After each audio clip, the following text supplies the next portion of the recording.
Bonsoir à toutes, bonsoir à tous. Merci de nous rejoindre dans Mon Désert comme chaque jeudi après cette journée de manif. Quelle journée tout de même, journée de grève, journée de colère aussi. Vous le voyez derrière moi sur cette photo. Colère pour les enseignants, bien sûr, pour le secteur de la petite enfance, pour la culture, bien sûr, et la culture avec une grosse inquiétude. On va en parler ce soir.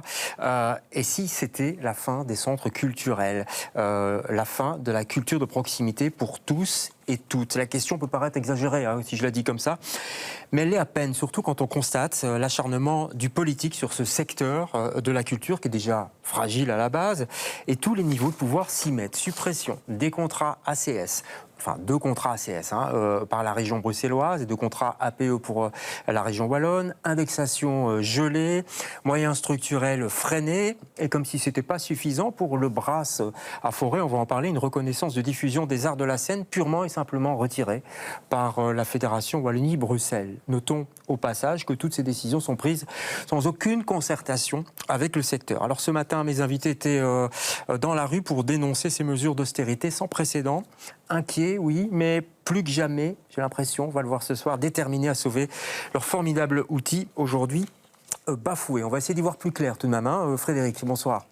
Frédéric Fourne, vous êtes directeur du Brass.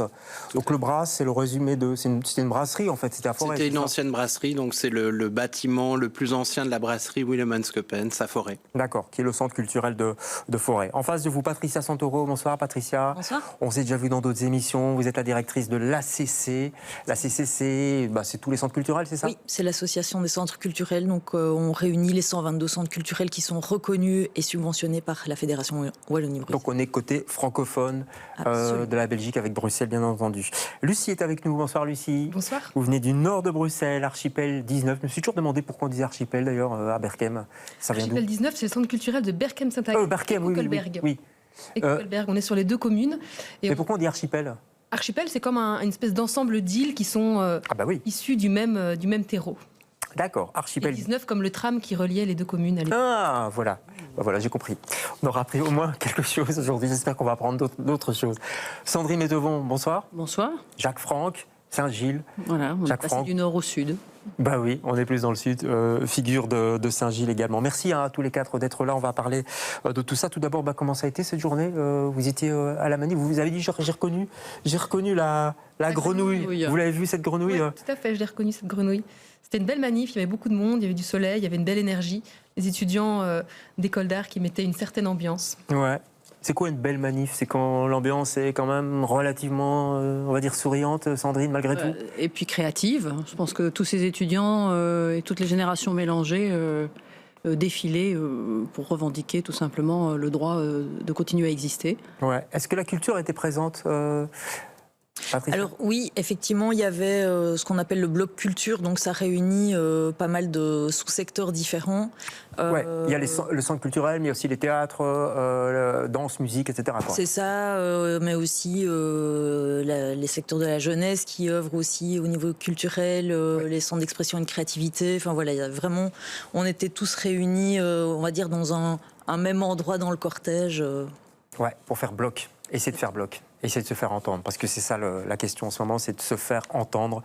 Et visiblement, c'est pas facile. On va en parler, n'est-ce pas, Frédéric? Je vous vois sourire déjà, mais... Oui, non, mais je souris parce qu'on a aussi vu énormément de publics ou d'artistes avec qui on travaille au quotidien, qui étaient aussi là pour nous soutenir, pour soutenir leur secteur. Ouais. Et ça fait chaud au cœur. Parce vraiment. Que vous êtes un outil indispensable aussi pour eux.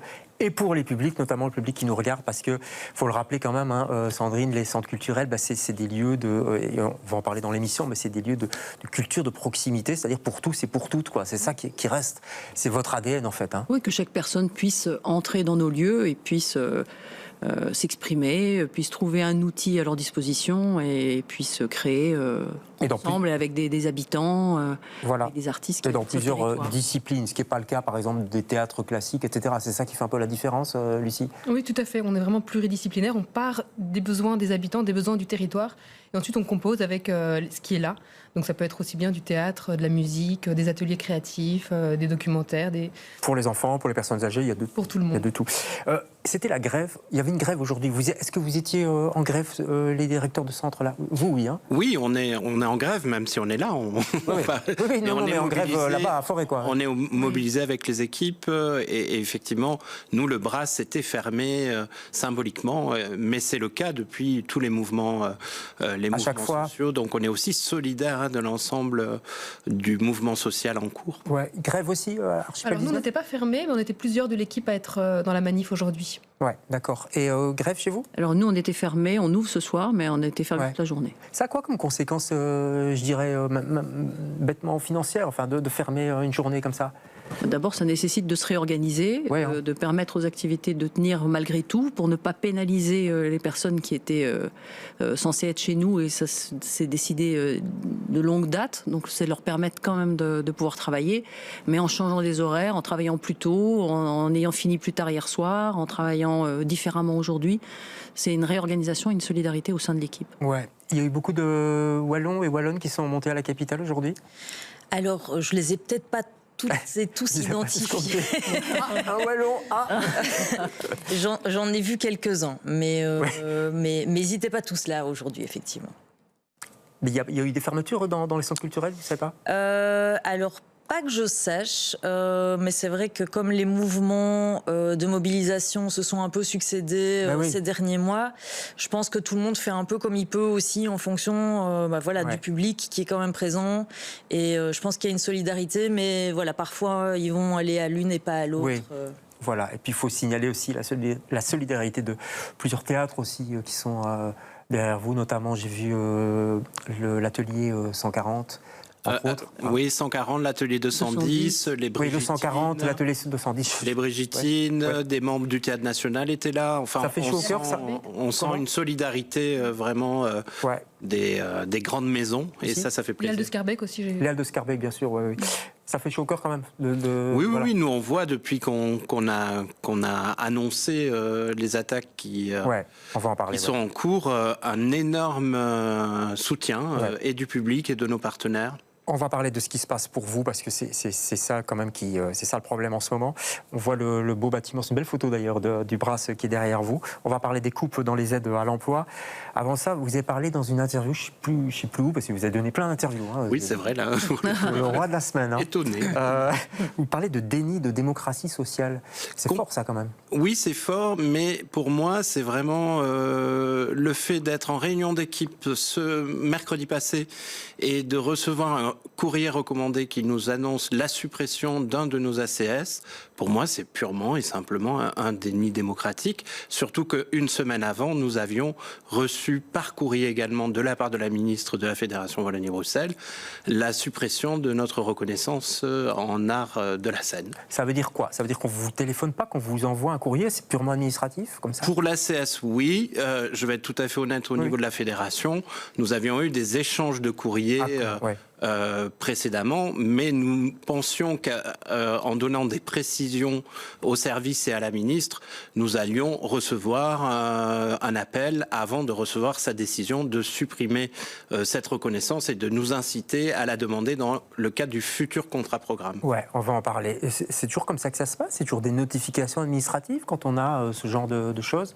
Généralement, les notifications suivent des procédures qui se passent généralement bien, et quand il y a un refus ou une reconnaissance qui n'est pas donnée, on la comprend parce qu'il y a eu un dialogue au préalable, et là c'est de plus en plus délicat. On a subi le même genre de revers en février 25 en apprenant qu'une décision, une non-reconnaissance d'une spécialisation, alors qu'on avait une commission d'avis et d'experts qui était favorable, et ça ne s'était jamais passé auparavant, et ça fait quelques années de direction, je n'ai jamais eu un jamais vu ça comme ça. Non. Ouais. Donc ça, faut bien expliquer aux gens, Sandrine, ce que c'est qu'une reconnaissance. Donc ça vient de la Fédération Wallonie-Bruxelles. Tout à fait.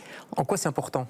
Parce que ça nous permet, en fonction d'un type de reconnaissance, nous permet de développer un certain nombre d'activités avec des usagers. Par exemple, si vous avez une reconnaissance en musique, on travaille, vous travaillez comme plein de gens pour les fêtes de la musique, mais on va également faire des concerts dans un CPS, dans la commune, au Resto du Cœur, dans les Aubes, oui, bien sûr, oui. Dans des endroits où il y a plus de précarité. Donc ce type de reconnaissance permet de créer du lien de proximité et nous permet de rémunérer des artistes pour être en lien direct avec des usagers de notre territoire. Donc c'est une reconnaissance spécifique qui renforce le travail général que mène tout centre culturel. D'accord, donc ça vient en plus du contrat programme. Tout à fait. On est d'accord. Hein, c'est dans le cadre du contrat programme. Ouais. Il y a un dispositif général dont bénéficient tous les centres culturels. Et je regarde Patricia parce que si je fais une erreur, elle me corrigera. Et à côté de cette action générale, l'un ou l'autre centre, en fonction de son infrastructure, de sa capacité à le développer, du personnel dont il dispose, peut être amené à avoir une reconnaissance supplémentaire. D'accord. Et là, on vous l'a refusé alors que c'était accepté par une commission, c'est ça ? Tout à fait. On a eu des avis favorables des commissions d'avis. On avait eu une commission de concertation qui s'était extrêmement bien passée. Et on a su extrêmement tard, c'est-à-dire en février de l'année déjà engagée, que finalement la reconnaissance ne venait pas. Et ça veut dire quoi ? Il faut dire aux artistes, non mon gars, non, ça veut dire que tous ceux pour lesquels on s'est projeté est remis en question, tout simplement. Et très souvent, on travaille... il y a des choses qui se passent à court terme, mais on travaille également à moyen et à long terme. Donc, bien sûr. Et c'était pour les arts plastiques, chez vous, je crois ? C'était pour les arts plastiques et la musique. Vous, c'est les arts de la scène. Alors, ce qu'il faut bien expliquer aussi aux gens, c'est que vous avez demandé une reconnaissance, mais c'était, en fonction d'une salle qui va se construire, qui n'est toujours pas construite près de l'abbaye de Forêt, c'est ça ? Absolument. Donc, dans le cadre de la rénovation sur le pôle culturel sur le site de l'abbaye de Forêt, le pôle culturel Abbey, nous avons un pôle spectacle qui va se déployer. Et dans le cadre de ce pôle spectacle, nous avons obtenu notre reconnaissance en diffusion des arts de la scène qui nous permettra de renforcer l'équipe et aussi de pouvoir programmer des spectacles. Et donc, sans cette reconnaissance, malheureusement, nous aurons cette infrastructure et nous ne pourrons pas la faire fonctionner. Donc, qu'est-ce qui se passe ? Ça veut dire, donc là maintenant, vous avez reçu un courrier aussi de la Fédération Wallonie-Bruxelles ? Tout à fait, on a reçu un courrier. Pas de reconnaissance pour l'instant ? Voilà, donc la reconnaissance a été, qui était par principe sur le contrat programme actuel, ne sera pas attribuée sur cette période-là. Et la ministre nous incite à redemander cette reconnaissance pour le contrat programme prochain, donc à partir de 2031. Ouais. Donc si la salle, puisque la salle devrait ouvrir courant 2029, ouvre réellement, eh bien nous n'aurons pas les moyens de la faire fonctionner. Ouais, en fait, ce que dit le cabinet de Gris, c'est que cette salle n'existe pas encore, les travaux n'ont pas encore commencé, donc ils attendent que les travaux soient finalisés pour donner cette reconnaissance. Vous, ça vous arrange pas, évidemment. À la fois, ça nous arrange pas parce que là aussi, les commissions d'avis préconisaient une reconnaissance sans parler de cette salle de spectacle, reconnaissant le travail du Brass dans sa politique de diffusion des arts de la scène. Donc, la ministre précédente avait conditionné cette reconnaissance à la construction de la salle de spectacle. Bénédicte Linard. Ouais. Voilà, Bénédicte Linard. Et nous avions espoir que cette reconnaissance de principe serait maintenue et malheureusement la ministre par courrier nous a confirmé qu'elle ne la retenait pas sur cette période actuelle et nous incite à refaire une demande pour la période suivante. C'est ça, donc c'est même pas sûr que vous l'aurez, quoi. Absolument aucune certitude que ce soit... Il faut tout recommencer. Ce que vous disiez en préparant cette émission, c'est que c'est un gros travail.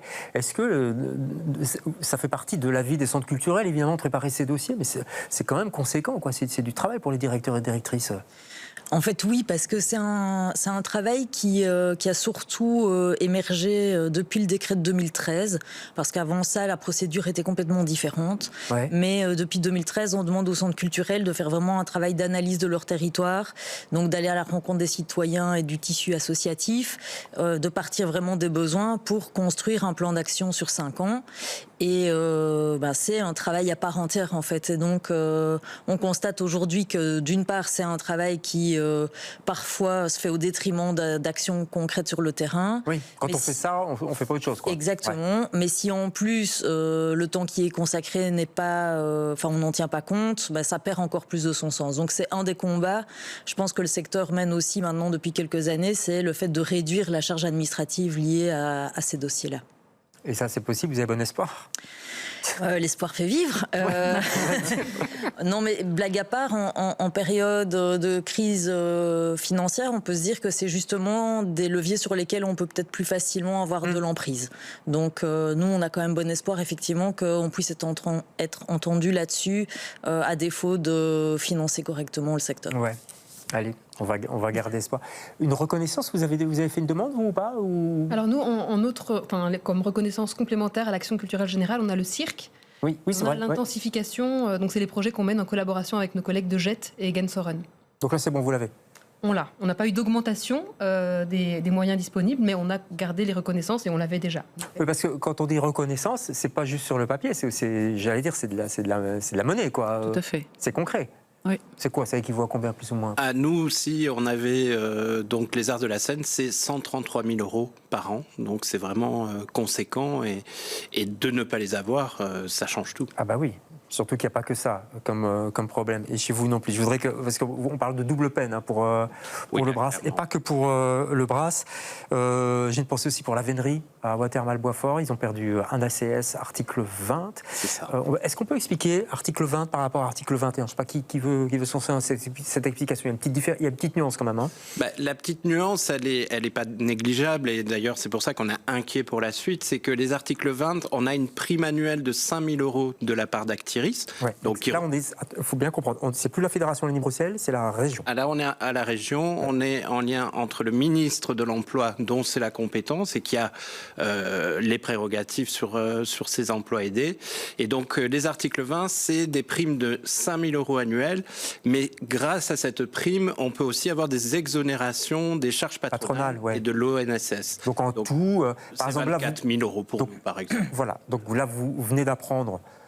Là, vraiment par un courrier administratif, un courrier recommandé, que, paf, un ACS Dans tombé. 6 mois. Dans 6 mois, c'est fini. Donc, on a un collègue dont dépense cette aide. Et donc, on doit absolument se réajuster au niveau budgétaire sur le budget actuel. Donc, un budget qui est déjà... étriqué, enfin, c'est déjà juste. Voilà, quoi, ouais. Donc, la personne s'occupait de programmation musicale. C'est notre programmateur musical. Donc, je tiens à préciser que nous ferons tout pour maintenir ce poste et que nous allons même, à mon avis, faire appel au public qui nous demande comment ils peuvent aider le Brass. Donc ça, on est vraiment, on va vraiment les solliciter clairement. Et par contre, pour parler de la différence avec les articles 21, nous avons 2 autres ACS, article 21, et là c'est 95% du montant qui est remboursé par la prime Actiris. D'accord. Donc là, ça serait pour le coup, je l'ai dit ailleurs, un véritable massacre pour tout le secteur non marchand bruxellois. Ouais, il faut savoir que globalement, les ACS sont quand même en danger, même au-delà du secteur de la culture. Je ne sais pas qui veut parler là-dessus. Il y a quand même une volonté de la région. Et en Wallonie, on dit les APE, c'est ça? Oui, c'est ça. C'est pas mieux, hein? Non, les 2 dossiers sont en même temps liés et en même temps pas tant que ça, dans le sens où la réforme APE, donc on va dire effectivement l'équivalent des ACS en Wallonie, la réforme elle est déjà sur la table depuis plusieurs années. Il y avait déjà eu une tentative sous une législature précédente, et donc ici, comme c'est une réforme qui est portée par le MR et qui sont au gouvernement, ils relancent cette réforme. Mais donc l'objectif, a priori, c'est plutôt de réaffecter des moyens qui étaient issus de la région wallonne pour les amener à la communauté française, puisque c'est là qu'ils sont utilisés. Dans les ACS, le dispositif est un peu différent. La réforme, on savait qu'elle était a priori à l'ordre du jour, parce que je pense qu'ils ont été inspirés par ce qui se passait en Wallonie, mais ça s'est précipité. C'est-à-dire, les APE, ça fait des mois, des années qu'on en parle. Ici, et du coup, je reviens peut-être sur la notification. Le budget a été voté le 27 mars. Nous, en tant que fédération, on l'a appris quelques jours après ce que ça avait comme incidence sur les ACS. Et le lendemain, les courriers arrivaient déjà chez les opérateurs. Donc voilà, effectivement, il n'y a pas de concertation. Ça vous a surpris ? Oui, parce que effectivement, on n'a pas le temps de d'anticiper, de deux peut-être de réfléchir collectivement, parce qu'on entend qu'il faut faire un effort budgétaire, mais il n'y a pas de concertation sur quelles sont les différentes pistes et comment est-ce qu'on peut mettre des choses en place pour essayer de limiter la casse. Donc là, on a été vraiment mis au pied du mur. Ouais. Chez vous, vous avez aussi des contrats subsidiés par la région ? Tout à fait. On a 7,5 équivalents temps plein. Donc, ce sont des travailleurs et travailleuses qui dépendent de ces primes dont on parlait. Des 20 ou des 21 ? Parce que maintenant, on a Alors, nous, on a des bien compris la 21. différence. Des 21. Mais en fait, l'inquiétude, elle est que tout simplement, aucune d'entre nous n'était au courant. On l'a su parce qu'on est en réseau et donc Fred nous a informé qu'il partait un de ses postes. On le sait également pour un centre d'expression et de créativité avec lesquels on travaille. Toi, tu travailles avec et nous, on a travaillé avec. Donc ça, c'est parallèlement au centre culturel, il y a les bibliothèques, il y a les centres d'expression de créativité, mais on travaille en réseau, on travaille avec des gens qui sont...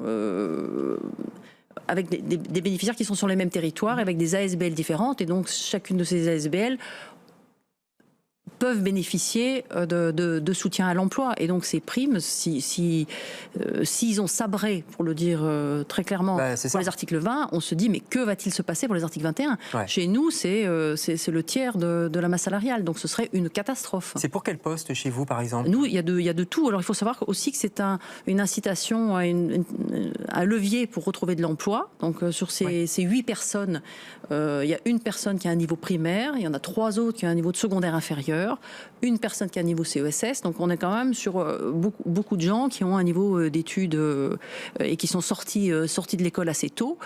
Oui, donc au niveau de l'emploi, c'est important pour eux. C'est tout à fait important. Donc pour nous, ce sont des métiers techniques, ce sont des métiers au niveau des chargés de programmation. Il y a quelqu'un dans l'équipe de direction, il y a quelqu'un à l'accueil, c'est-à-dire que c'est détricoter complètement la structure. Ouais. Et là, nous sommes une ASBL avec pas mal de travailleurs, mais il y a des ASBL qui n'ont qu'un ou 2 postes. Je pense en particulier à un partenaire avec lequel on travaille avec Fred et avec le Centre culturel d'Anderlecht, qui est l'ASBL Trapèze. C'est très peu de postes, mais qui sont extrêmement importants. Donc eux, si ça tombe, s'il y a un emploi qui tombe, c'est l'ASBL ferme. Fermer, quoi. Ouais. C'est l'ASBL qui ferme, et c'est un de nos projets majeurs de coopération, Quel Cirque, qui ne sera peut-être plus possible dès cet été. Ouais. Donc ça, c'est concret. Donc là, c'est vraiment une épée de Damoclès qui est au-dessus de leur tête. Chez vous, il y a des contrats subsidiés aussi ? Nous, on a un équivalent temps plein qui est réparti sur 2 personnes en régie. Oui, parce que c'est une plus petite structure quand même, Archipel 19. Oui, on a 8 équivalents temps plein, donc c'est petit. Vous êtes inquiet ou pas ? On est inquiet, évidemment, on sent les taux qui se resserrent, la pression qui monte un peu partout. Et en fait, il y a ça, mais il y a d'autres menaces, on sent, qui pèsent autour. Oui. Indexation qui est bloquée aussi. Est-ce qu'il y a eu des indexations récemment La Fédération Wallonie-Bruxelles qui n'indexe pas cette année en 2026. Et quelque part, c'est ne pas indexer, c'est couper en fait le subside, puisque en fait les charges augmentent, les salaires augmentent. Et donc, si l'indexation ne suit pas, c'est une diminution de nos moyens. Ouais. Vous en souffrez aussi d'indexation, vous, enfin du blocage ? Absolument, et surtout c'est un signal donné aux pouvoirs locaux que finalement si les communes indexaient, la fédération ne va pas indexer cette année, alors nous aussi. Parce que souvent le principe du financement des centres culturels, il y a vraiment une volonté pour la fédération de demander la parité des pouvoirs locaux, des communes, et donc c'est...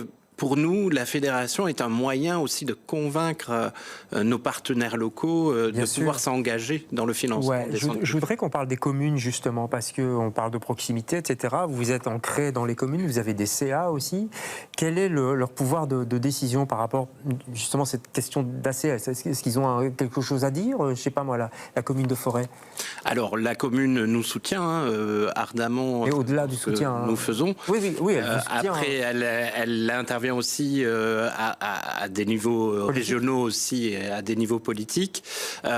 Effectivement, on doit rendre des comptes à nos organes d'administration, et les administrateurs qui sont présents sont aussi s'investissent, s'engagent dans le soutien du projet. Maintenant, ils ne sont que administrateurs de la structure. Voilà, là il y a un ACS qui tombe. Qu'est-ce que la commune de Forêt peut faire par rapport à cette décision régionale ? En tout cas, compenser financièrement, ça c'est absolument impossible. Ça c'est exclu. Pourquoi? Parce qu'ils ne veulent pas le faire ou parce qu'ils ne savent pas le faire? Ils ne peuvent pas le faire financièrement. Aujourd'hui, la commune de Fourré est un de nos principaux soutiens. Elle indexe encore son subside, ce qui dans les communes bruxelloises est exceptionnel, je tiens à le dire. Donc, je tiens à remercier la commune pour son soutien sans faille depuis des années. Mais effectivement, elle n'a pas les moyens de se substituer à l'échelon régional. Mais par exemple, c'est le bourgmestre actuel qui s'est battu pour récupérer ses ACS il y a quelques années. Donc, c'est grâce à lui qu'on a pu les obtenir et au ministre de l'Emploi de l'époque. D'accord. Chez vous, par exemple, à Saint-Gilles, votre bourgmestre, si je ne m'abuse, est socialiste. À la région, il y a quand même des socialistes. Le ministre des Finances n'est pas socialiste, mais enfin voilà, c'est une décision gouvernementale. Est-ce qu'il n'y a pas des leviers possibles? Je l'espère. En tout cas, bien évidemment, notre bourgmestre est forcément informé. De toute façon, dans tous les centres culturels, on a une parité entre les représentants associatifs et les représentants politiques dans le CA. Donc moi, j'ai informé ce qu'on appelle le bureau, le comité de gestion. Mon président est informé et j'ai informé le bourgmestre et j'ai informé les chemins de tutelle en les alertant. Maintenant, en tant que commune, j'ai la même chance que Fred Aubras. Nous sommes soutenus, que ce soit sur le plan de l'infrastructure. Il y a un respect quant au financement et à l'indexation également. Mais ils ne pourront pas remplacer un déficit de financement. Donc je les ai alertés en leur disant attention, si vous remettez en question, s'il y a une remise en question de ces postes, s'il y a une remise en question de ces primes, nous serons incapables de remplir nos missions. Ils ne pourront pas parce qu'ils n'ont pas l'argent pour, ils n'ont pas les budgets pour. Il y a un dispositif dans les centres culturels avec, comme on le disait, il y a une parité et les trois niveaux de pouvoir. On a la COCOF, la commune, la Fédération Wallonie-Bruxelles. Donc la COCOF, c'est la région. Et donc on ne doit pas, on ne doit pas compter sur l'un pour remplacer l'autre. En tout cas, ça n'a pas été convenu comme ça. Il y a un décret, il y a des règles, et là on change les règles du jeu en plein milieu. Donc il y a quand même quelque chose qui ne va pas, que ce soit les dispositifs de reconnaissance d'un train à l'autre, c'est-à-dire d'une année à l'autre. Chaque centre culturel rentre une demande de reconnaissance pour 5 ans. Certains l'ont fait il y a 3 ans, d'autres 2, d'autres 1, certains cette année. On aimerait que les critères soient les mêmes pour tout le monde.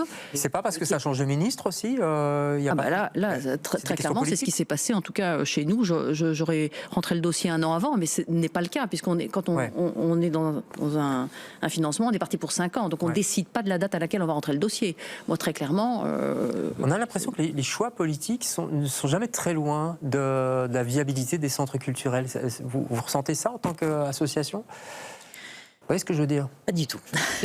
On a l'impression que vous subissez parfois des choix politiques ou des tendances politiques. Qu'on est dans une phase de... Je pense pas soumission, mais on subit. Oui, on est effectivement, on est soumis à ça, mais je pense qu'il y a aussi une réalité aujourd'hui beaucoup plus large qui dépasse les centres culturels. C'est les choix politiques qui sont faits sociétalement aujourd'hui, où on nous dit qu'il faut faire des économies, ce qu'on entend, mais par contre, il y a des choix qui sont opérés sur où est-ce qu'on les fait prioritairement. Et donc ça, oui, on peut dire qu'on les subit. Maintenant, c'est toujours difficile de savoir à quel point ça aurait pu être pire si on s'était retrouvé dans une autre configuration. Donc, mais oui, c'est une situation complexe pour le moment, et je pense que c'est un peu ce qui se disait juste avant, c'est que tout est interconnecté. Et donc, quand ça lâche d'un côté, potentiellement, ça peut lâcher de partout. Du coup, on marche un peu sur les œufs, quoi. Enfin, on y va doucement. Enfin, vous voyez ce que je veux dire? On essaye quand même d'être pas de contenter tout le monde, mais enfin, c'est des situations un petit peu délicates. J'ai l'impression que vous êtes entre toutes sortes de... sur le non-marchand, là, on n'y va pas doucement. Là. Oui, non, on y va la tronçonneuse quand même. Donc, clairement, je crois que c'est assez clair que les choix sont assez assumés. Et donc, quand on attaque des emplois aidés, et comme on disait, comme Sandrine le précisait, des emplois où on a un volet d'insertion qui est important, quand on attaque tout ce secteur qui sont nos partenaires au quotidien, je veux dire, quand les centres culturels travaillent pour les populations les plus fragilisées. C'est vraiment une de nos priorités, et on est sur les droits culturels, sur l'accès aux droits culturels.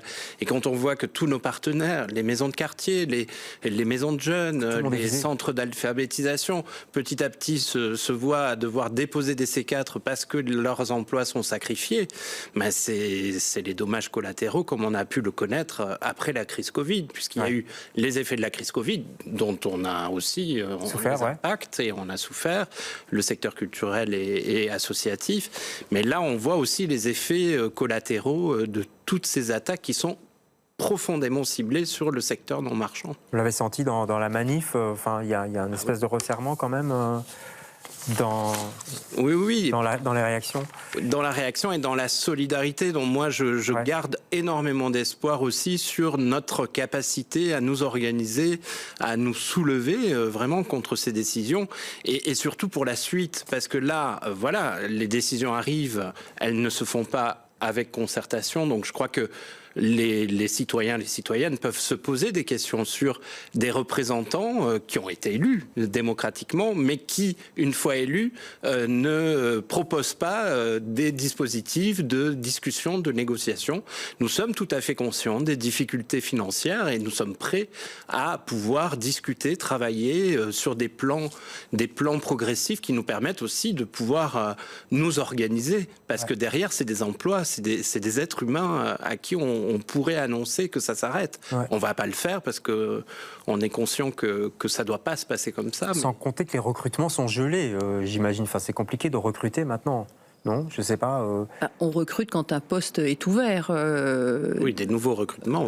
Des nouveaux recrutements, c'est pas possible. Il n'y a pas de nouveaux postes. Création de nouveaux postes, ça fait des années qu'on n'a pas rêvé. Sur fonds propres, non. Même si on génère des recettes, il y a aussi, par exemple, les centres culturels qui ont une infrastructure, d'autres pas. Nous, on a une salle de 300 places, donc je peux essayer de travailler sur la billetterie, sur des mises à disposition de locaux avec une participation aux frais, d'augmenter les recettes de billetterie, ce qu'on a fait de manière très sensible.